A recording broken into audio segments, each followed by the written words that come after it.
Olá, eu sou Virgílio Sarmento. Eu sou João Henrique Barbosa. E eu sou o Felipe Sá. E esse é o Siga Direito, o seu canal de direito prático na internet. Antes de começarmos o vídeo de hoje, é importante que você curta, compartilhe, ative as notificações e fique sempre por dentro. Bom, meus amigos, hoje a gente comemora o Dia Nacional do Café, né? E como a gente publica muito no Instagram, nós todos somos viciados em café. Café é importantíssimo no nosso dia a dia, porque deixa a gente mais alerta e deixa a gente trabalhando melhor, né? Acorda às vezes, né? Principalmente depois do almoço, né? Exatamente. Então a gente aproveitou o gancho aqui. João, explica pra gente sobre o que nós vamos falar hoje. Pois é, o caso prático que nos deu a ideia de fazer o vídeo de hoje é uma questão até da minha vida pessoal, né? Da minha irmã, que está estudando para concursos da carreira de polícia, né? Especificamente Polícia Rodoviária Federal, Polícia Federal. Então nós tivemos a ideia de falar hoje sobre um assunto diferente, que são sobre as carreiras jurídicas, né? Oh, coisa boa. Então, esse é o nosso tema de hoje, do vídeo de hoje, carreiras jurídicas. Bom, pessoal, o curso de Direito é um curso muito interessante, né? Porque ele abre um leque de opções para os mais variados tipos de pessoas e de vocações. Sim. Então, a pessoa que se forma em Direito, né, principalmente aqui em Brasília, ela está sempre muito focada em concurso público. E eu acho que é importante a gente falar um pouquinho sobre as carreiras jurídicas, né? Alguns concursos públicos mais procurados são, obviamente, o de juiz de direito, promotor de justiça, procurador de Estado, né? Temos procuradores autárquicos, temos analista judiciário, enfim, uma infinidade de carreiras muito interessantes. O interessante, né, João? Você estava na introdução, você falou um pouquinho sobre a sua irmã.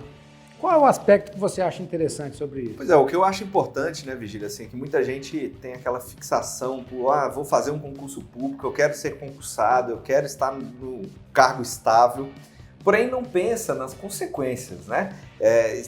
Olha simplesmente para o edital, para o salário, para a remuneração, mas não pensa principalmente na forma que se deve trabalhar, qual atividade que vai exercer e onde vai exercer, né? Então, por exemplo, nesse caso da minha irmã, é uma pessoa que sempre morou em Brasília, a família inteira mora em Brasília, está começando um relacionamento, está namorando, a família do namorado mora em Brasília e está prestando concurso para uma atividade policial que geralmente, em 90% dos casos, os aprovados são colocados em lugares mais distantes do fronteiras, país. Né? Então, nas fronteiras, principalmente, né? Principalmente essa carreira policial, rodoviária federal, Polícia Federal, enfim. Então, a pessoa olha para o edital e pensa, olha, eu vou ganhar um salário X. Tá, mas e a consequência na sua vida? De você ter que se mudar e ter que morar numa cidade onde você não conhece, que você não sabe nem às vezes se tem uma estrutura mínima que você gostaria de ter. Enfim, eu achei legal a gente tratar desse ponto, porque não só numa carreira que você tem que mudar de lugar, né, de cidade, traz esse tipo de consequência. Carreiras também que você vai ficar exercendo na mesma cidade que você mora, traz também consequências na sua vida. E às vezes você não tem um perfil para aquilo. Isso é importante, né, se observar. Com certeza. Eu que já fui servidor público aqui no Distrito Federal, né, por 8 anos tive o privilégio de ser concursado de um órgão público aqui do DF, posso dizer realmente que a gente encontra na carreira muitas pessoas que não têm a menor vocação para aquilo. Então, o servidor público tem várias vantagens, né? Estabilidade, a irredutibilidade de salários, a certeza de que vai receber no final do mês, mas tem o outro lado. A progressão na carreira também ela é limitada, né? Não há uma progressão muito grande. Existe, sim, uma previsão de crescimento na carreira, mas não é como na iniciativa privada, onde você vai receber um salário compatível com o serviço que você produz. Então, por exemplo, quando eu ainda era estagiário aqui, eu me recordo muito bem que eu tinha um servidor no órgão onde eu trabalhava, né, que ele era muito antigo, tinha um salário assim astronômico e quase que não trabalhava. Era uma pessoa que ficava o dia inteiro na internet, ali jogando paciência e tal. E aquilo me incomodava muito, sabe? Porque eu pensava, pô, o cara é concursado, tá aqui, tem o privilégio de ser bem remunerado, mas não faz o trabalho dele. E é o dever, né, meu amigo? Quando você é concursado, você tem o dever de trabalhar. E outra coisa, quem está trabalhando é o Estado, né? Exatamente. E o inverso também é verdade. Pessoas que trabalham muito no serviço público e que no final do mês vão receber a mesma remuneração daquele que não trabalha tanto. Perfeito. Né? Então é perfil, eu acho que é perfil, né? Algumas carreiras eu acho que a gente podia ter um pouquinho mais de detalhe aqui. Por exemplo, a magistratura, eu quero ser juiz de direito, né? Todo mundo sabe que é um concurso super difícil. Você tem que ter 3 anos de prática jurídica, não é isso? E após a sua aprovação, você entra como juiz de direito substituto e passa por um estágio probatório e depois é titularizado. Só que pouca gente sabe que, ao mesmo tempo em que é um cargo em que você exerce um poder do Estado, né, você também é muito visado. Então, um juiz de direito, ele tem que ter um comportamento na vida social dele mais tranquilo, mais reservado, né, para não se expor tanto, né, Felipe? Sim, até porque isso tem consequências, né, meu amigo, na própria vida do servidor, do magistrado, enfim, né? E você realmente escolher uma carreira, você tem que visualizar a perspectiva futura, né? Como o próprio João Henrique falou. Bem, eu escolhendo uma carreira policial, será que para mim pegar numa arma é tranquilo? Né? Eu me recordo de uma vez que, há um tempo atrás, eu fui fazer, por exemplo, a inscrição do concurso da Polícia Federal. Tem um tempo já. E logo no início, assim, antes de fazer a inscrição, eu tive que responder algumas questões para conseguir dar o andamento na própria inscrição. E eu achei interessante que nesse concurso da Polícia Federal, por exemplo, tinha assim, você pegar numa arma é tranquilo para você? Lidar com a morte de amigos ou, enfim, de outras pessoas é tranquilo? Sair da sua cidade e ir para uma outra cidade é tranquilo? E por incrível que pareça, eu desisti. Mas é isso. Não, assim, eu não tenho perfil para ser policial, eu já sei, eu não tenho essa perspectiva, esse perfil de pegar em arma, de correr atrás. Outras pessoas não. Já tem um perfil completo de ser um policial, aqueles que realmente vestem a camisa e a farda, né? Exatamente. Né? O Ministério Público é outra carreira, né? Também, que é muito relevante, muito procurada, né? Uma carreira muito nobre.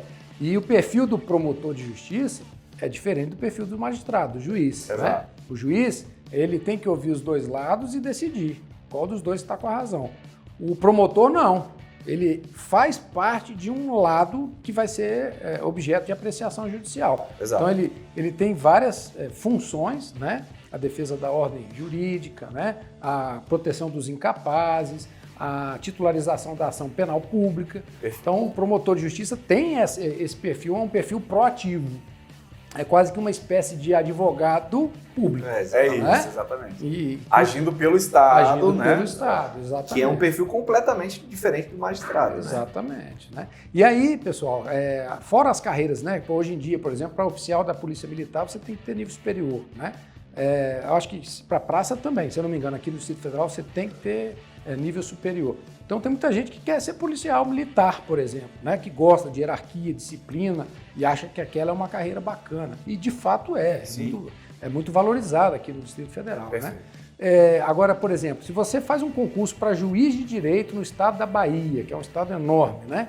Não pense você que você vai trabalhar em Salvador no primeiro dia. Ô, né? meu amigo, você vai imagina pegar logo um carnaval ali. Exatamente. Você vai para o interior. É fato isso, né? Até porque a magistratura vai obedecendo essa ordem de entrâncias para que a pessoa chegue até a capital, que é o destino final, né? Vamos dizer assim. Ou até cidades maiores, né? Exatamente. E normalmente esse juiz estadual, ele cuida de várias outras comarcas, a depender da demanda, né? Assim, acaba tomando conta de uma cidade, depois de outra. Então ele fica às vezes fazendo essas pequenas viagens e curtas, né? Cuidando, às vezes, de todos os assuntos e não só de uma única vara, né? Então, trabalha muito. Eu tenho um amigo, por exemplo, que ele é juiz na Bahia, especificamente, e ele chegou à comarca de Barreiras, por exemplo, durante um tempo, e ele tomava conta, assim, de uns 10, 15 municípios. É uma coisa, assim, bem grande, né? E trabalho muito extenso. Não, e o que pouca gente sabe, né? O pessoal acha que o judiciário é lento, não sei o quê. Meu amigo, o juiz trabalha muito.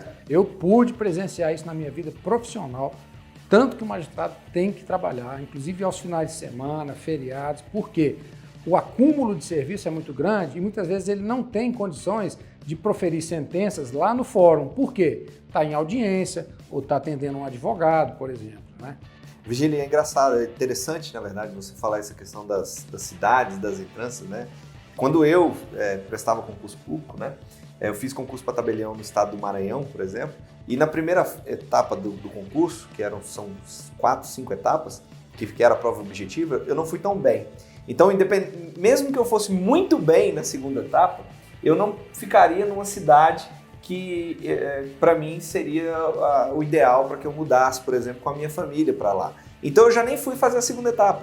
Então, cada concurso tem também uma estratégia de você seguir ou não naquele concurso, tendo visto o resultado que você vai obter. Né? Exatamente. Isso é importante. O que eu costumo falar para o pessoal que está fazendo concurso, eu já fiz vários na vida, a primeira coisa que você tem que estudar é o edital. O edital é a primeira peça do concurso que você precisa estudar. Até para saber, né, Felipe, se aquilo é para você mesmo. Né? Eu lembro que numa dessas andanças aí pelo Brasil fazendo prova, eu conheci um defensor público do estado do Amazonas. Para chegar na comarca onde ele estava lotado, ele levava 3 dias de barco. E aí ele ia para lá terça, aí chegava lá para quinta, sexta-feira, fazia tudo que tinha para fazer e voltava. Ele nem ficava muito tempo lá. Então, assim, o Brasil, né, é um país com tamanho continental e aí a gente esquece um pouquinho disso, né? Então, se, por exemplo, você faz um concurso público estadual para Minas Gerais. Minas Gerais tem quase 1000 municípios. Então, provavelmente você vai ser lotado em algum local do interior. E muitas vezes a pessoa nasceu numa capital, está acostumada com aquela infraestrutura, com aquela vida mais agitada e de repente se vê morando numa cidade pequenininha, com 5, 10 mil habitantes, né? Aquela cidade típica do interior. Tem a igreja, a praça ali, a prefeitura, o Banco do Brasil, né? E o fórum. E o fórum. Quando tem fórum, hein? Então, assim, realmente tem muito a ver com o perfil da pessoa, tem muito a ver com as perspectivas de vida daquela pessoa. Se você tem filhos, se você não tem filhos, né? Então, a pessoa que tem filhos, por exemplo, ela não pode se mudar para uma cidade onde não haja uma escola, uma universidade, dependendo da idade dos seus filhos, né? Então, tudo isso tem que ser colocado na balança. E agora eu acho que falta a gente falar da carreira do empreendedor jurídico. Quem é, hein? É o advogado, né? Exatamente. Esse aí, ele realmente tem que ser um empreendedor, né? Então, assim, é uma carreira, né, Virgílio, que muita gente, às vezes, que forma em direito, estuda direito e não quer seguir, porque realmente tem que ter um perfil de empreendedorismo. Né? O advogado, ele tem que ser muito bom tecnicamente, tem que ter conhecimento da legislação, isso é muito primordial. Mas ele tem que ser um cara empreendedor, que seja para gerir um escritório, o dele próprio, ou que seja para poder ser um advogado autônomo ou trabalhar em algum outro escritório, mas tem que ter uma pegada realmente, uma veia empreendedora, até né? para gerir os próprios processos, né, João? Você imagina, você se perder nos próprios processos, se perder nos próprios prazos, né? Então, realmente, é uma profissão muito nobre, né? Muito nobre, mas ela traz também uma responsabilidade, porque é o seu nome que está ali. Exato. Né? Imagina você realmente ficar conhecido como um advogado que perde prazo. Não é legal. Ô, né? Felipe, hoje você me falou uma coisa que eu achei interessantíssimo, que é assim, como a capacidade de um péssimo profissional pode interferir e acabar com a vida de uma pessoa. Exatamente. E as pessoas não têm essa consciência. Não tem. Elas acham assim, se o médico erra na cirurgia, ele pode me matar. Mas ela não pensa que, por exemplo, um advogado, se ele errar no trabalho dele, ele também pode trazer uma consequência muito grande. Então, a responsabilidade da função do advogado é muito grande. Excelente, verdade. E esse perfil, essa ponderação é importante para que os clientes também enxerguem o quanto é importante você E valorize. valorizar a função de um advogado. Ou seja, nem às vezes o preço vale a pena. Assim eu digo, imagina você querer realmente pagar barato por simplesmente, não vou pagar mais barato porque é tranquilo. Não. Procure um advogado que realmente seja o especialista naquele assunto e que te passe segurança e que você faça as perguntas e ele responda não de uma maneira com achismos, mas te responda com base na lei, sabe? Isso é importante. Você não vai fazer uma cirurgia com qualquer médico. Exatamente. Você não vai viajar num avião com uma pessoa que está ali, sei lá, que ainda não sabe pilotar um avião. Então, essas escolhas também têm que ser muito bem feitas, principalmente na carreira do advogado. E diferentemente do magistrado, por exemplo, do procurador, né, que já após a aprovação do concurso, no próximo mês ele já vai receber aquele salário cheio, o advogado não, ele é um semeador. A advocacia é desafiadora justamente por isso, né? A não ser que você venha de uma família já onde haja escritórios estabelecidos e tal, se você for começar do zero a advocacia, ela é uma vocação sacerdotal, vamos dizer assim. A pessoa tem que plantar por anos e anos até que ela comece a colher os frutos daquilo. Verdade, é um passo de cada vez. Mas, obviamente, também na hora que começa a colher, é satisfatório, né? Todos os meus colegas de faculdade que ingressaram na carreira da advocacia hoje estão muito bem, Sim. aqueles que persistiram, mas foram anos e anos de plantio, Sim, né? E foram bons profissionais, né? E bons profissionais, obviamente, tem que estar sempre se capacitando. É engraçado, você falou realmente dos colegas de faculdade, eu tenho assim exemplos de no máximo 2 que realmente seguiram a advocacia e estão bem, Mas você vê que realmente a primeira coisa que você vai, você está fazendo qual curso? Direito, vai ser advogado, né? As pessoas já falam, né? Mas não, realmente, por exemplo, na minha turma, somente 2 seguiram na advocacia. Ainda mais aqui em Brasília, né? Que a visão é concurso público. Todo mundo é... Eu sou filho de pai e mãe servidores públicos, então você já cresce numa casa onde... Exatamente. Virgílio, um ponto importante que eu acho que é interessante a gente falar, principalmente para quem está estudando direito, né? Que tem muita gente que fala assim, você vai ser mais um advogado? Nossa, tá cheio de advogado aí, você não vai ter espaço para você. E nós trabalhamos do outro lado, né? Nós trabalhamos no cartório onde a gente atende os advogados. A gente sabe o quanto tem trabalho suficiente para todo e qualquer advogado que se forma e inicia na carreira. Então, assim, se você deseja ser um advogado, siga persistente nisso aí, porque com certeza você será bem remunerado. É verdade. Até porque muita gente termina o curso de Direito, faz a prova da ordem, mas, como eu disse, não vai advogar. Então, assim, tem muita gente que é aprovada na ordem, mas nem todos realmente seguem a carreira da advocacia. E só para provar que existem vários mercados que podem ser desbravados pelos advogados, né? Assim, aqui em primeira mão, nós teremos novidades em breve. Nós vamos falar sobre assuntos importantíssimos que podem abrir mercado profissional para quem é formado em Direito e é advogado e também outras profissões, mas isso aí eu vou deixar... Mas deixa calmo. É um segredinho, mas já sai. Não é isso? É isso, né, meus amigos? Exatamente isso. Eu acho que nós falamos bem do assunto, né? Tratamos aqui sobre as carreiras jurídicas, sobre as perspectivas, a importância de se estudar as consequências daquela escolha que você está fazendo, né? Eu, graças a nós, eu acho, né, escolhemos uma profissão que a gente ama, mas nem todo mundo é assim. Tem muita gente frustrada, né? Trabalhando com o que não gosta, muitas vezes só pelo salário. Então, legal você falar isso, Virgílio, que é uma profissão que pouca gente conhece, né? Que é de trabalhar em cartório, né? Uma profissão, uma carreira jurídica. Nós, por exemplo, construímos uma carreira profissional dentro de um cartório e que na faculdade você nem escuta falar sobre cartório extrajudicial, né? É verdade. E que é uma profissão belíssima, de muita importância, né? Traz fé e segurança para a sociedade e que as pessoas, os estudantes, quem está nos ouvindo aí, que está estudando direito, procurem saber um pouquinho mais, que é uma atividade também muito valorosa e que traz uma satisfação pessoal muito grande. Né? Inclusive para os amigos que ficam ligando, pode quebrar essa, faz isso, onde é que eu vou? Assista os vídeos do Siga Direito. Exatamente, para saber. Assista os vídeos do Siga Direito. Vai te facilitar muito a vida, não precisa estar me perguntando toda hora. E enquanto este vídeo está sendo gravado, hoje é dia 17 de maio, né? Existe um processo seletivo aberto para o cartório JK. É verdade. Não é verdade? Estamos contratando escreventes notariais. Então, se você tem a intenção, está assistindo esse vídeo próximo dessa data que eu falei, se inscreva no nosso processo seletivo. Vá lá no cartoriojk.com.br, lá vão ter as instruções, tá bom? E esse foi o vídeo sobre as carreiras jurídicas. Espero que vocês tenham gostado. Sigam a gente nas redes sociais, se inscrevam no canal, ative as notificações e fique sempre por dentro.